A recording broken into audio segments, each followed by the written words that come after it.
And I came up with that definition by trying to find a real one. I was researching what it means to be an expert. What's the meaning behind the term expert? How does someone know if they're an expert? All of these different things I was researching, trying to come up with a concrete thing that I could say, you are an expert when you reach this, so that the people reading can aspire to reach that before they start talking like they're an expert. I threw that out. The person whose definition I found the most interesting and that resonated with me the most, her name is Emily Crookston. She's the Pocket PhD. I think I said her name right. I'm actually speaking at an event with her later this week. But I met her because I included her in my book and let her know. But she talked about what she thought an expert is. And I loved it. And I was able to expand on it and talk about the power of curiosity and what it takes to always be learning and how you can challenge yourself to always be learning so that you grow in your expertise. And it was so much fun to dive into that and really challenge my own beliefs, because I changed my mind. While I was reading it, I was able to change my own mind about what an expert was. Hey everyone, welcome back to Living the Next Chapter. Now, what's better than having time with somebody who you really admire, you love their podcast, you have their book in your hands, and you really admire this person for what they put into the world. What's better than that? Having 2 times with this person. That's twice as good. And it's happened for me. I've had Sara Lohse on my podcast already for the How to Podcast series. An amazing episode, of course, because everything she does is amazing and I'm a big fan. But now she's back to talk about Open This Book, The Art of Storytelling for Aspiring Thought Leaders. Sara Lohse's our guest on the podcast today on Living the Next Chapter. Sara, welcome to this podcast. Nice to have you here. Thank you for having me. You give the best introductions. Is that a stamp of approval from one of my favorite people? Can you introduce me every time I walk into a room? Like that was Ladies great. and gentlemen. Yeah. No, it's amazing to have you here. I have your book in my hand. I love it. I love everything about it. When we chatted, I didn't have my copy yet, and I was really missing the opportunity to hold this with you in my presence. So congratulations on an amazing book. Let everybody know where you are in this big world of ours. Thank you so much. I'm in Austin, Texas. So I'm down south where right now we are almost on fire. It is like 100 degrees every day. We're not okay. Send help. I have my fireplace on because it's kind of cool here in Canada. Oh, I'm coming to visit. I can't go outside right now. So I've heard the occasional y'all pop up in Branded. But you're not originally from Texas, right? I'm not. Actually, I don't know if you can tell, but the nameplate necklace I'm wearing, it doesn't actually say my name. It says y'all. There you go. I'm from New York, but I'm from like way out east in Long Island, kind of in the sticks. And I grew up on country music. And I don't know, I've said y'all since probably high school. And even when I was at home, people be like, where are you from? Like 5 minutes down the road. Sorry. Yeah. No, I definitely, and sometimes I have a Southern accent that comes out. I don't know why. It just happens. I'm surrounded by it. That's great. Now you do a podcast with a guy who's noted for his red hat. Yes, and he is an amazing content creator, speaker, podcaster, lover of all things. Amazing. He's a great guy. And the two of you do a show called Branded. I'm a big fan of Branded. I've told you I've listened to every episode except for the one that just came out. And the two of you keep me company. So as a fan of yours, as a community member of Branded, thank you for an amazing podcast. Thank you. Can you tell everybody about this show? Like, they haven't heard it yet. We'll have links, obviously, but tell everybody about Branded. Yeah, Branded, it is the comprehensive guide to creative branding. I host it with my business partner, Larry Roberts, and we talk about everything having to do with building your brand. So some things are the fundamentals of branding, like mission, vision, values, all of that. Some of it is more specific into thought leadership for growing your brand, marketing tactics, and AI and tools that can help you grow, different strategies for growing a brand, reaching audiences, connecting. We talk about storytelling, since that's my kind of bread and butter. We talk about AI, which is his, and kind of cover everything that someone who is looking to take that leap into entrepreneurship and launch that brand, it's basically everything that they would want to hear. And we have a lot of fun with it. There's a lot of fun. Oh, yeah, there's so much. There's been times where I had to rewind it and laugh a second, a third time because of something the two of you have done or said to each other or to your guest. I love your little comments that you just come out of nowhere. Larry's like mid-thought and you just hit him with something and you just stop him in his tracks. He's like, why are you rolling your eyes? What are you laughing about? What is this? It's so much fun because it's like you're circling the airport. And I know that Sarah's going to land here in a second. So Larry's going on this great diatribe about something and this and that and AI and all this.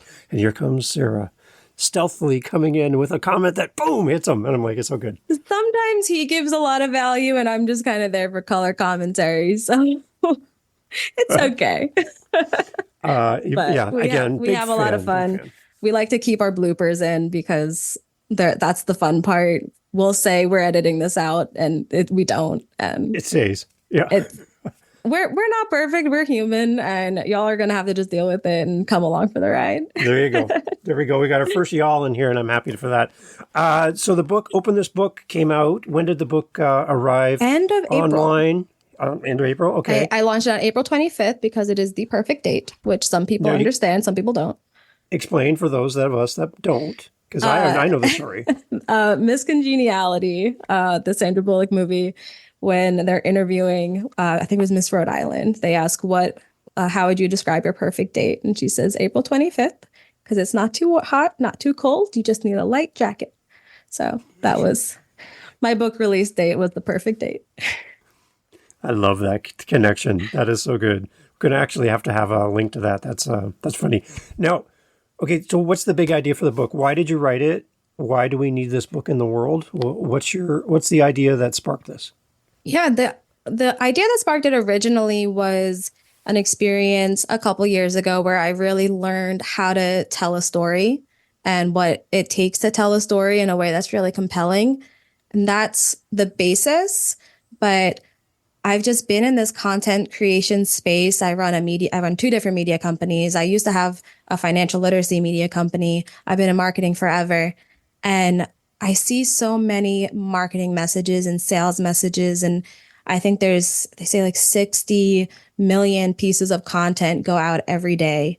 And we're just seeing all of this content, but we're not connecting to it. And that connection is what we're really missing. And the best way you can connect is to tell stories.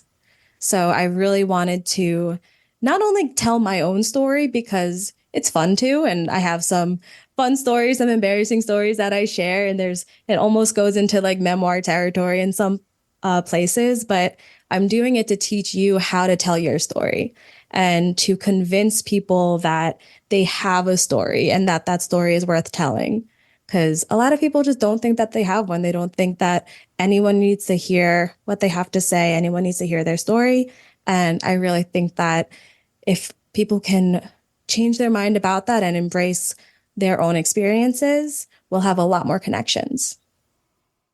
When I listen to you on Branded, when I hear you on stage and presenting, to me, as a community member, as a listener, you're very confident. You portray yourself very well, eloquent. You're thoughtful when you speak. Is that really the true Sara Lohse, or is this something that you have to work on? Is it the true me? Absolutely. I don't. Okay. It's not an act. I am who I am, but it is something that I have worked on. When I started podcast guesting, I actually launched a company to help people be podcast guests at a time that I hated to be a podcast guest. It was a do as I say, not as I do, because I did not want to be behind the camera or in front of the camera. I always was backstage. I was producing. I was coaching. I was not in front of the camera. I was not on the mic. And I didn't think I spoke eloquently. I'm a millennial. I say like way too much, and I still do, and it bothers me, but I'm better. So if you think I say a lot now, listen to me 5 years ago. But it definitely is something that it improves with time and with practice. And I hate public speaking to this day, and yet I speak at conferences 6 to 12 times a year. I don't like to do it, but I do it anyway because you got to do things that scare you. And it takes time. It takes getting used to it and really understanding why you're doing it and who you can help. And that's really been helpful for me to actually get me past that fear. Because the one thing I think, if you combined the thought of, well, who would ever want to hear what I have to say, with I don't feel comfortable talking or sharing in public or being out there in front of people, put those two things together, I think that wipes out so many young authors in the very early days of creating something because they don't feel like they can do what you're doing. You've done it. So there's something that's happened for you to get you to this part where you're not only have a book, you have an award-winning book.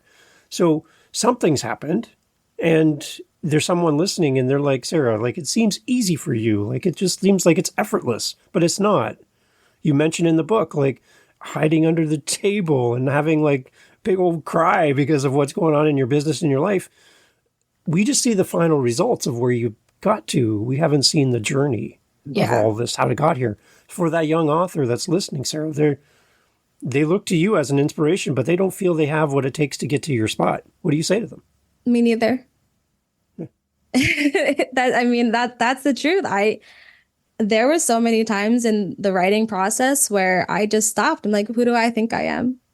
And then I kind of had to ask myself, like, well, who does everyone else think they are?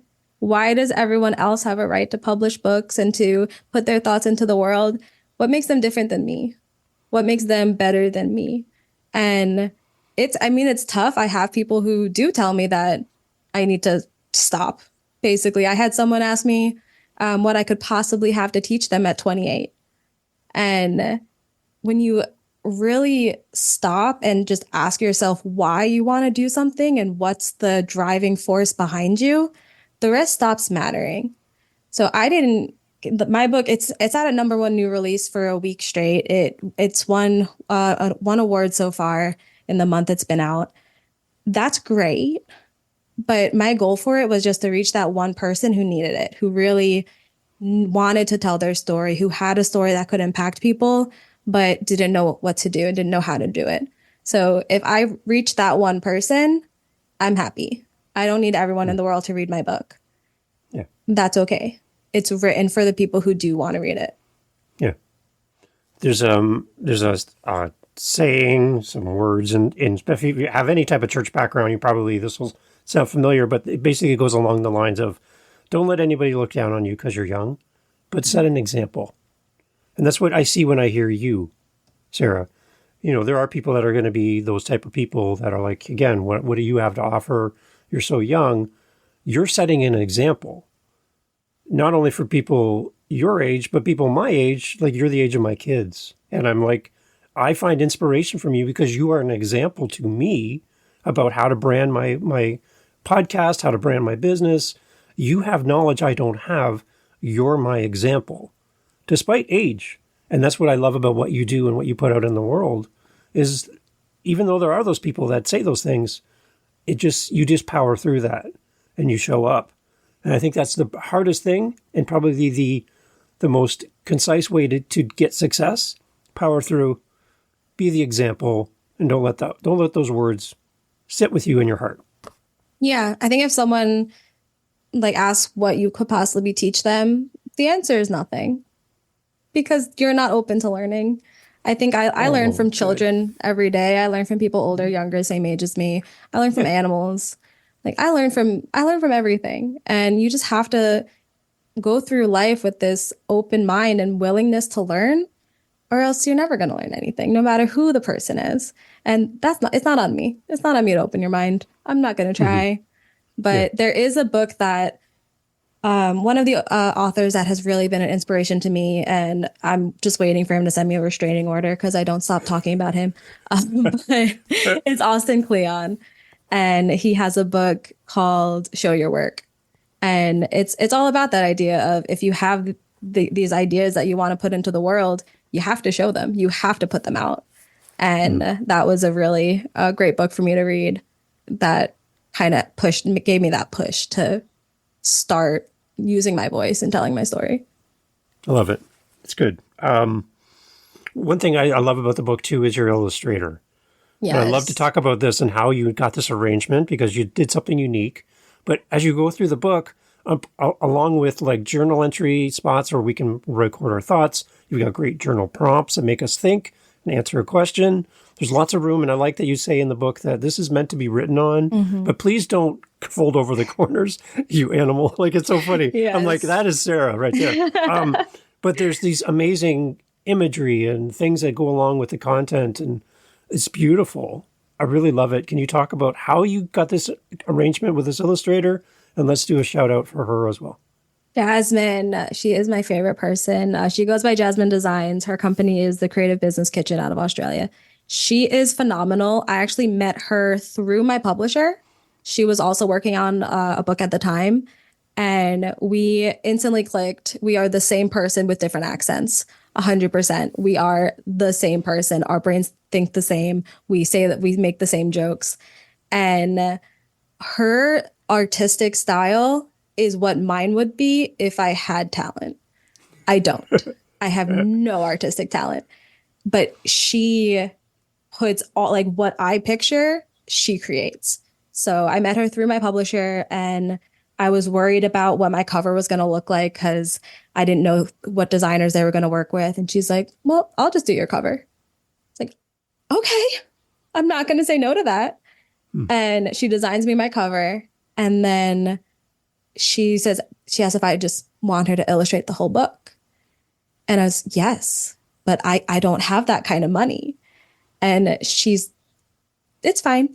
She ends up doing my whole book for free in exchange for, at some point, Jasmine, if you're listening, it's time. I am going to launch her a podcast because the other side of her business is helping freelancers establish their pricing for their services so that they can make more money. So I will be launching her a podcast at some point. We're working on it, but she did my whole book kind of on barter, and it makes me so happy. Some of it makes sense. There's infographics and just to make some data a little more interesting, and there's little doodles that go along with the topics. And then there's a seagull with a French fry hat. French fry, on one page. I love that one. That one, that's my favorite. And when I talk about authenticity, she drew me a little Converse sneaker because I really, in my head, Converse sneakers and authenticity are synonymous. Because when I'm going to really show up as myself, I show up in Chucks. I don't wear the pointy toe heels and the blazer. No, I'm in jeans and I'm in Converse. And that is when I feel like myself. So having her portray that and everything, it was such a fun process. And I cannot be happier with how it came out. It's amazing. So Jasmine, everyone go check out Jasmine and go give her some love as well. creativebusinesskitchen.com/au. We'll have links, as always, right, in the show notes. That's what we do, right? And the one thing I love about you, before we get into a little bit of the content of the book that I want to highlight, is you talk about it on Branded, which, again, I listen to every episode. And it's something I think a lot of authors don't think about. And I think they need to, and you're a great example of this. And you're looking side to side like, oh, where's he going? Where are you going with this? Is having a domain and website for your book. Everything. Mm-hmm. Please unpack this for us humble listeners here, Sara Lohse. Let's know why you do it and what does it take? I would say almost every page on my website has its own URL. I own dozens of URLs. I'm personally responsible for keeping GoDaddy in business. It's insane. But it's for a reason, and it's for several reasons. One is I'm on podcasts a lot. And if I want to send somebody to find one specific thing on my website, are they going to take the time to follow 5 steps? If I say, go to favoritedaughtermedia.com, go to the nav and click here, and then scroll down, and no, they're not going to do that. So I just make a landing page for every piece of content. If I have different lead magnets, they all have their own landing page.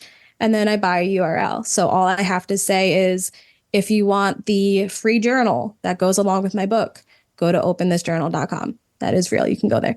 But my book itself has its URL. It's openthisbook.com. And another reason I do it is for credibility. Because if you have a very specific URL for a conversation that you're having, it automatically makes you credible.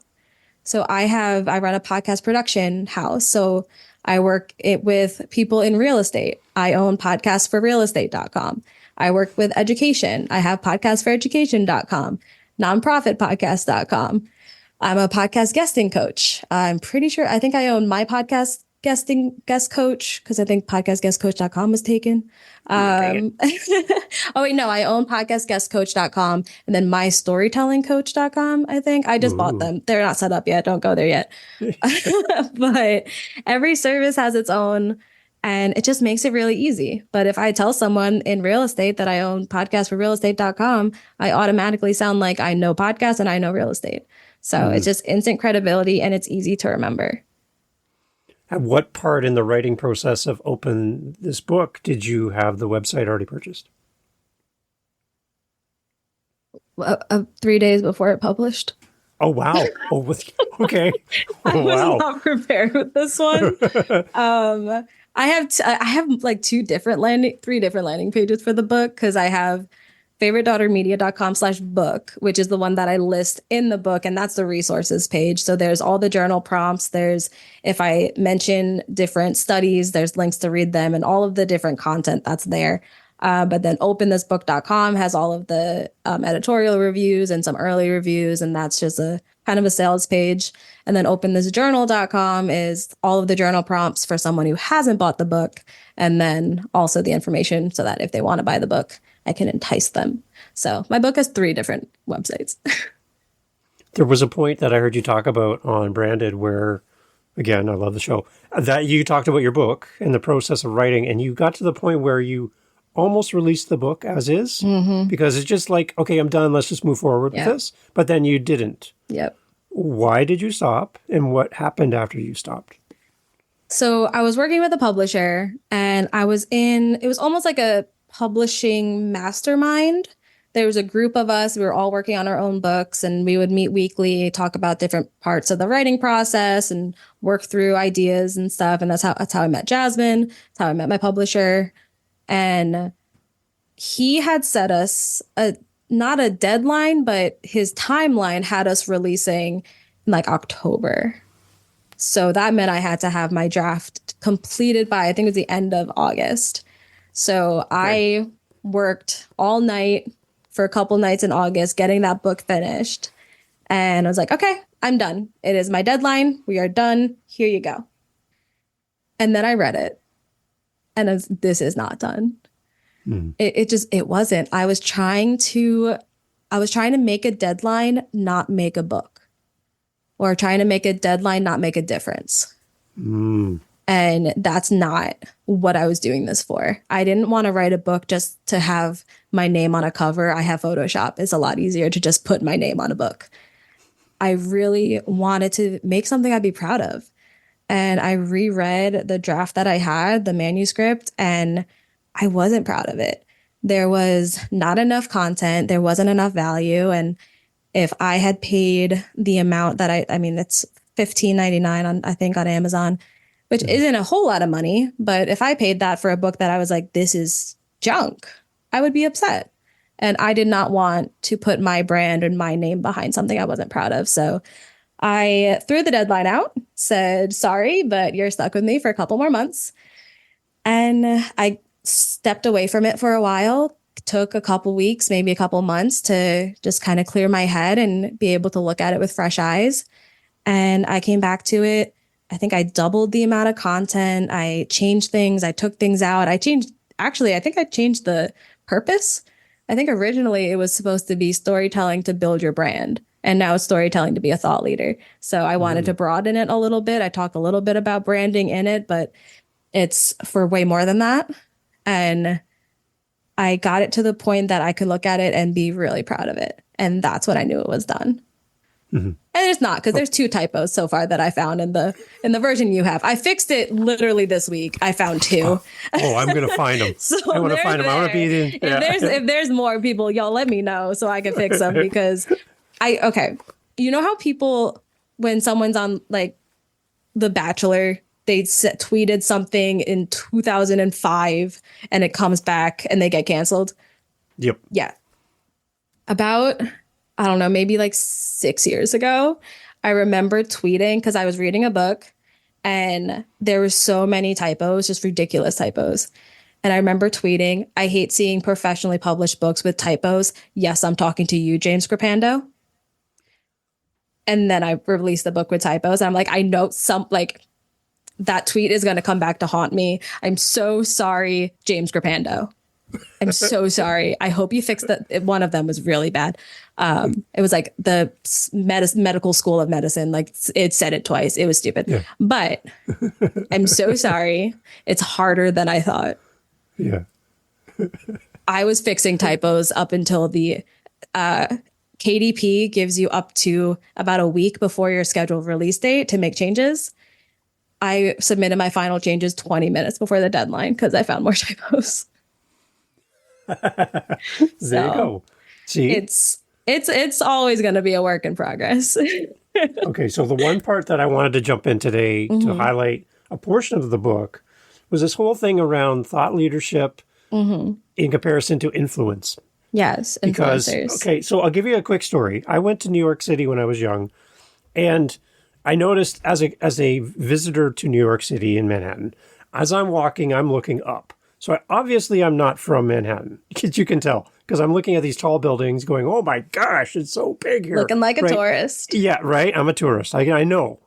And so what I did with one of my friends is the two of us stood on a corner, looked up at a building, just the two of us, and started pointing up to nothing. Like there's nothing going on. But the two of us just started pointing up and just kind of going, do you see that? Look at that. How many people stopped and did it? Right. It's just this whole crowd started gaining, and then they created their own narrative of what was going on, which was nothing. And we stepped out of the crowd and then listened to them start talking about, did you see the thing? Did you see the person? There's, oh my gosh, we need to call 911. All this stuff was happening. There's nothing going on. You're an evil villain. Right? But I noticed the power of influence in that moment, that I could influence the behavior of people, make them stop and imagine something that wasn't there. So when I hear influencer, my mind kind of goes to someone trying to sell me some Converse, or something to make me make a buying decision where I'm feeling pressure to do something that I wouldn't normally do myself. Yeah. So that's kind of what I think of when I think of influencer. But I want to know how you define influence and then how it relates or doesn't to thought leadership. Can we kind of unpack a little bit about that part of your book? Yeah, for sure. I think the term influencer at this point has kind of a negative connotation. It's something that people don't really take very seriously. It's just, when I think of an influencer, I think of an Instagram model or a TikTok model, someone who does makeup demos on TikTok, and then they get affiliate money if they sell the products, things like that. That's what I think of when I think of an influencer. But the term influence really is about changing someone's behavior. And influencers aren't doing that in the way that a thought leader would, at least the way that I see it. I think an influencer, they get you to stop scrolling, and they get you to stop and pay attention to them because they are so cool and they are so pretty. And if I wear those sunglasses, I will look like them. I think the example I use in the book is the Marlboro Man. And that example makes me laugh because he is my mom's ex-boyfriend. Hang on. I thought you read the book. I know, but I haven't saw that part yet. I'm like, wait. Oh no, really? Yes. My mom dated the Marlboro Man in like the 70s. She gave me, I had to get permission to include that in the book, but she did. But the Marlboro Man, he got an entire generation hooked on cigarettes just because of how attractive he was. And that's ridiculous. And it's all like sex sells, and how we sell alcohol. All of these things that we sell is because of how attractive the people in the ads are. That's what I think of when I think of an influencer. They're people that just make you stop scrolling. A thought leader, they make you stop and think. They don't change your buying habits. They change your behavior. They change your perspective. They change the way that you see the world and the way that you act towards people or different groups or whatever it is. Thought leaders are presenting new ideas and new ways of thinking. They're not presenting new brands of sunglasses. And I think having the goal of, I just had a pop-up of a Facebook message saying, wait, your mom dated the Marlboro Man? And I think my office is bugged, but I did say it on the last branded episode. That timing, though, is fantastic. That's hilarious. But yeah, I think thought leadership is just a much bigger goal. And thought leaders want to change, I don't want to say change the world, but we want to change our part of it. And it's about a lot more than just buy this product because I will get money. Mm-hmm. But buy my book and I will get money. When I go back to influencer, I kind of feel like someone has, in some cases, part of influence is that someone has power over me or community or followers. They have something I don't have, and then they have the power to make me do something. Mm-hmm. Part of it. But as you said, it could be the power to help you live a better life. There could be influence in a positive way. That's yes, for sure. Well, right? Yeah, I feel like the term influencer has a negative connotation to it, but that does not mean that they're doing negative things. I think that it's just the term itself has been so overused, and it's now become a career aspiration for kids. It's, I just want to be an influencer. And people don't really know what that means when they're young. And they just think it means I'm going to be really popular and I'm going to make money for just being on social media. But thought leadership, I think it's having a bigger goal. It's having a goal of change. And if as an influencer, can that be your goal? Absolutely. I just think that there is a little bit of a separation. With thought leadership, it's more about the words that you're saying and the messages that you're putting out. And there is overlap. Absolutely. I think content creation is a huge form of thought leadership, especially in microdoses.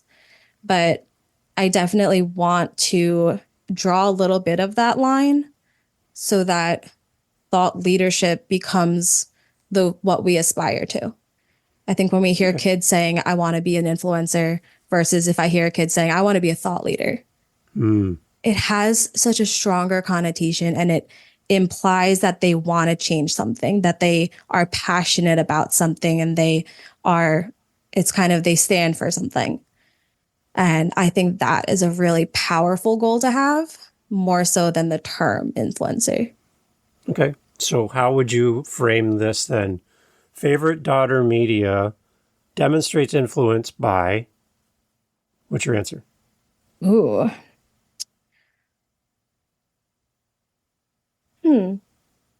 Teaching ideas and strategies to help you make connections. Okay. Favorite daughter media demonstrates thought leadership by? Creating content and presenting ideas that will give you the tools to make stronger connections. So those are two positives that work together to give a well-rounded picture of favorite daughter media, right? Yeah. Yeah, I think they can definitely go hand in hand. It's more of the the societal connotation of it with how prevalent social media is, and like TikTok influencers and everything. They've kind of made the term influencer have a little bit less power. Yeah. And with switching to the term thought leader, I think you kind of take that power back. Interesting. Yeah. But there's another, I know I mentioned in the book, another binary there too, with thought leader versus know-it-all. And that one I really think is important too, because that's less of what you think about yourself and more of what others think of you. And when you say like you want to be a thought leader, you want to share your ideas, you want to be on stage talking about your stories and your experience, for some reason, people assume that you think everyone in the world needs to hear what you have to say, that you are the authority on this topic. Everyone needs to stop and listen to you. Yeah. And that's not what that means at all.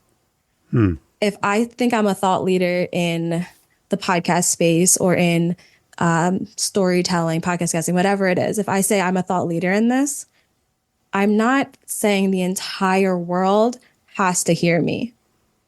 I'm speaking to my audience. Yeah. And the people that are looking to learn about what I have to say. Those are my audience. If you have no interest in anything I'm talking about, don't listen to me. Go follow somebody else. Like I have nothing to offer you while I'm talking about this if you're not interested. So I think some people would kind of assume that I would think everyone needs to listen when that's really not the case. Okay. I like how you frame this. It really helps me to kind of understand, again, more obviously in the book to get deeper into that. And I love, again, the resources you provide for us. There's a lot of like side things that you do, like we're in the content of what you're talking about, and then you give us a resource. Then you give us time to reflect. There's all this opportunity for us to engage in the book and it just not be a sit down, read, and be done. Yeah. It's really a workbook, really. I did not want to write a textbook. Right? Yeah. I didn't want to write a textbook. I wanted to write something that I would have fun writing. And I did. Yeah. I had so much fun writing this book. And I learned so much by writing this book. Yeah. And I guess because of that, I know that there is content in there that will teach someone something. There is a lot that you can learn. But that doesn't all come from me. I put it together. But I have I use studies from scientists. I talk about other people's definitions of things like the word expert and just doing the research that it took to talk about the neuroscience behind storytelling and things like that. I didn't know that going in. I had no idea what neural coupling is and how oxytocin is released when you hear us. Like, I did not know any of that. I just knew that I love telling stories. I have ideas on how to tell a good story, and I want to talk about it. So writing this book gave me the opportunity to learn more about this topic. And I even go into that. My definition of expert isn't someone who knows everything. It's someone who's endlessly curious. Ooh, yeah. And that's why I feel comfortable saying I'm an expert in storytelling. I don't know everything, but I'm constantly seeking more information and I'm constantly trying to educate myself more. And I'm endlessly curious about it. So the more that I can learn, the more I have to teach. It's not, I know this now, I'm going to write a book about it. There you go. Yeah. It is an endless process. Again, I love how you frame things, Sarah. It's so good. Like, because again, I just hear so many people who are afraid of the term expert. Like, I can't be an expert. Again, I've only been doing this for X number of years. I only have this much education. I'm not as good as so-and-so. So I'm not an expert. Yeah. And they downplay themselves and they cancel themselves in the conversation because they don't feel like they deserve to be there. Yeah. But you're giving us permission to own the title and continue to own the title as we keep being curious. And I came up with that definition by trying to find a real one. I was researching what it means to be an expert. What's the meaning behind the term expert? How does someone know if they're an expert? All of these different things I was researching, trying to come up with a concrete thing that I could say, you are an expert when you reach this, so that the people reading can aspire to reach that before they start talking like they're an expert. I threw that out. The person whose definition I found the most interesting and that resonated with me the most, her name is Emily Crookston. She's the Pocket PhD. I think I said her name right. I'm actually speaking at an event with her later this week. But I met her because I included her in my book and let her know. But she talked about what she thought an expert is. And I loved it. And I was able to expand on it and talk about the power of curiosity and what it takes to always be learning and how you can challenge yourself to always be learning so that you grow in your expertise.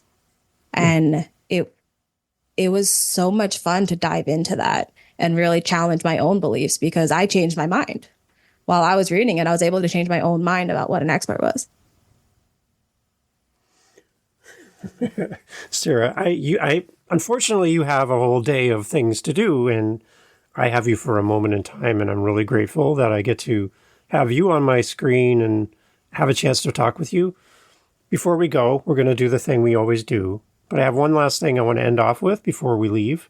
Before we go there, though, share the websites. A little bit more about favorite daughter media as well would be good. But where do we go to connect with you, to have you in our life? Sure. So if you want to find the book, if you want to start at openthisjournal.com, you can download, like you were saying, it is part journal, and there's all these writing exercises, thinking exercises. I did separate those out, and I'm offering them for free. So you can download those at openthisjournal.com.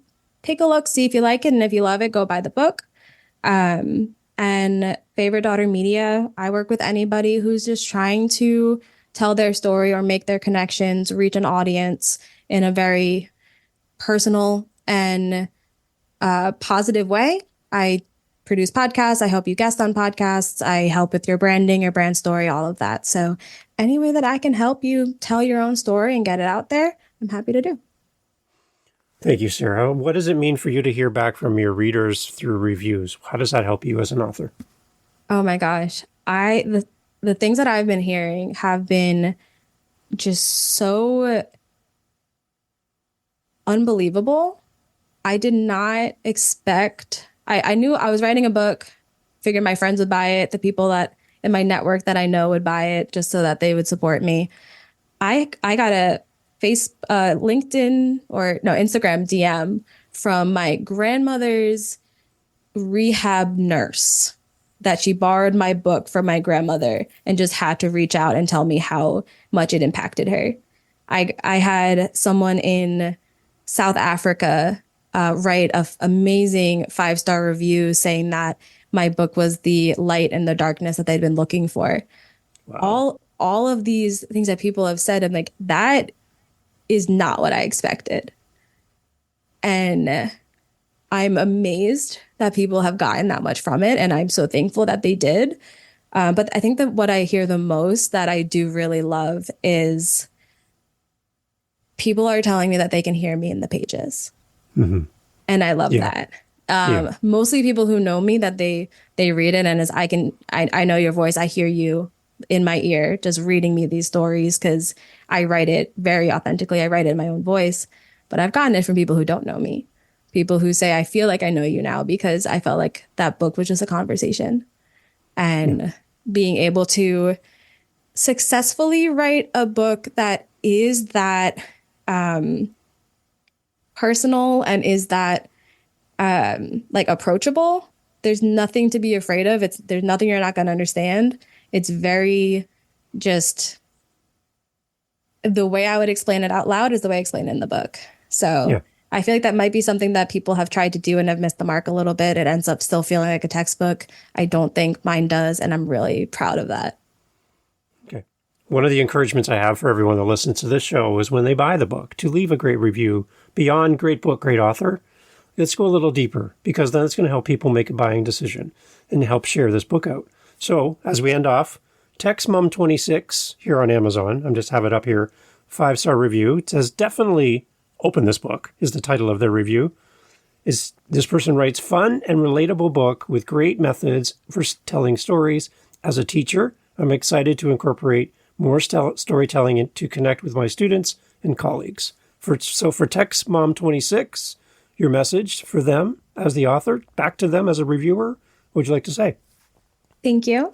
That's very kind. But I love that people are seeing past the term thought leader and seeing this as an opportunity to just have more genuine connections. Storytelling is it's the foundation of human connection and just more impactful communication. So being able to implement these things in a classroom, in your office, whatever it is such a fantastic way to use these strategies, because all we're trying to do, no matter if we're talking to one person or a million, we're just trying to make those connections. So the more connections that we're able to make, the better we're going to be as just people, in my opinion. Excellent. Everyone, all the information for Sara, her book, her media company where she can help you with podcasting and all that great stuff, and as well, the most amazing podcast, Branded. All of these things combined in the show notes, as always. Please go and support another great author, award-winning author. I got used to saying that.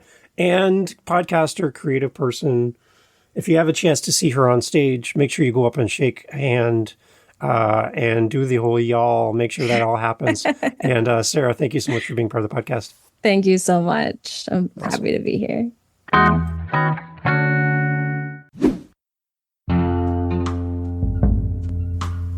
Hey, thanks for listening to Living the Next Chapter. I'm glad you stayed all the way to the end. You're my new bestie. And the one thing I like to do with my besties is enjoy time together over a cup of coffee. Now, one thing missing in the equation is my coffee cup is empty. And what I would love if, after 390 plus episodes roughly, if you found any value in the podcast and you want to say, hey, Dave, do you need a refill of your coffee cup? I'm looking at it right now, and you know what? It's looking kind of sad.